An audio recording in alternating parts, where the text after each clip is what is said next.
ডিমের কোরমা। চলুন দেখা যাক ঝটপট কিভাবে ডিমের কোরমা তৈরি করা যায়।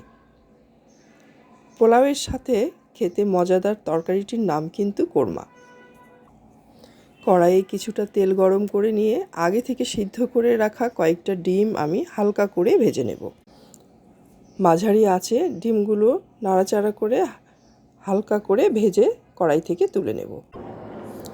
ডিমগুলো সাবধানে নাড়াচাড়া করতে হবে, খেয়াল রাখতে হবে এগুলো যেন ভেঙে না যায়।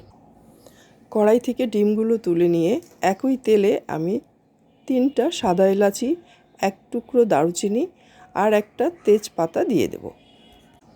একদম অল্প আঁচে মশলাগুলো নাড়াচাড়া করতে হবে। মশলার খুব সুন্দর একটা গন্ধ বের হয়ে আসলে এতে আমি 1 চা চামচ আদা রসুন বাটা আর 2 টেবিল চামচ পেঁয়াজ বাটা দিয়ে খুব ভালো করে কষিয়ে নেব। আদা বাটা বিশেষ করে ভালো করে না কষিয়ে নিলে এর কাঁচা গন্ধ থেকে যায়। চুলার আঁচটা যেন অল্প থাকে সেদিকে খেয়াল রাখতে হবে। মশলাগুলো খুব ভালো করে কষানো হয়ে গেলে এর মধ্যে আমি সামান্য একটু পানি দিয়ে দেব। এরপর আমি এর সাথে দিয়ে দেব 1 চা চামচ জিরে গুঁড়ো। জিরে গুঁড়োটা দিয়ে আবারও কিছুক্ষণ কষিয়ে নেব। মশলাগুলো আবারও খুব ভালো করে কষিয়ে নেওয়ার পরে এর সাথে আমি দিয়ে দেব খুব ভালো করে ফেটিয়ে নেওয়া 1 কাপ পরিমাণ টক দই।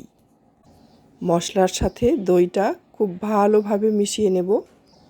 দই খুব ভালোভাবে মেশানো হয়ে গেলে এর সাথে আমি দিয়ে দেব পরিমাণ মতো লবণ আর কিছুটা চিনি। চিনিটা আপনারা আপনাদের পছন্দ মতো দেবেন। কোরমা কেউ কম মিষ্টি পছন্দ করেন, কেউ একটু বেশি মিষ্টি পছন্দ করেন, কেউ আবার মিষ্টি একদমই পছন্দ করেন না। যারা মিষ্টি পছন্দ করেন না তারা চিনিটা অ্যাভয়েড করবেন। এবার আমি হালকা করে ভেজে রাখা ডিমগুলো যেগুলো তুলে রেখেছিলাম সেগুলো আবার নিয়ে নেব। ডিমগুলো কড়াইয়ে দিয়ে খুব ভালো করে নাড়াচাড়া করে একটা ঢাকনা দিয়ে ঢেকে হালকা আঁচে রান্না করতে হবে। কিছুক্ষণ ডিমগুলো রান্না করার পরে ঢাকনা তুলে যখন পানিটা কিছুটা শুকিয়ে আসবে তখন যে বাটিতে আমি দই ফেটিয়ে নিয়েছিলাম সেই একই বাটিতে 1 কাপ পরিমাণ পানি নিয়ে বাটিটা ধুয়ে কড়াইয়ে দিয়ে দেব।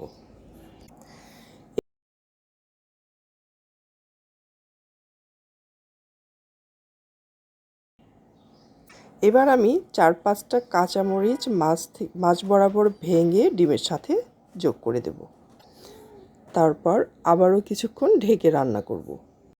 15 থেকে 20 মিনিট হালকা আঁচে রান্না করার পরে কোরমার ঝোলটা যখন গা মাখা হয়ে আসবে তখন আমি এর সাথে দিয়ে দেব আধা চা চামচ গরম মশলার গুঁড়ো আর আধা চা চামচ ঘি।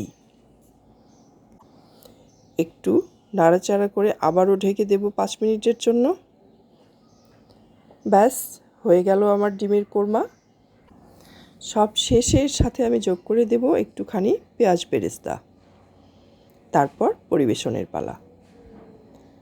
আশা করি আমার আজকের রান্নাটি আপনাদের ভালো লেগেছে। আমার আজকের রেসিপিটি যদি ভালো লেগে থাকে তাহলে লাইক, কমেন্ট এবং শেয়ার করবেন। সাবস্ক্রাইব করে আমার চ্যানেলের সাথেই থাকবেন। আজকে এ পর্যন্তই। আবার দেখা হবে নতুন কোনো রেসিপি নিয়ে। সে পর্যন্ত সবাই ভালো থাকবেন, সুস্থ থাকবেন। আল্লাহ হাফেজ।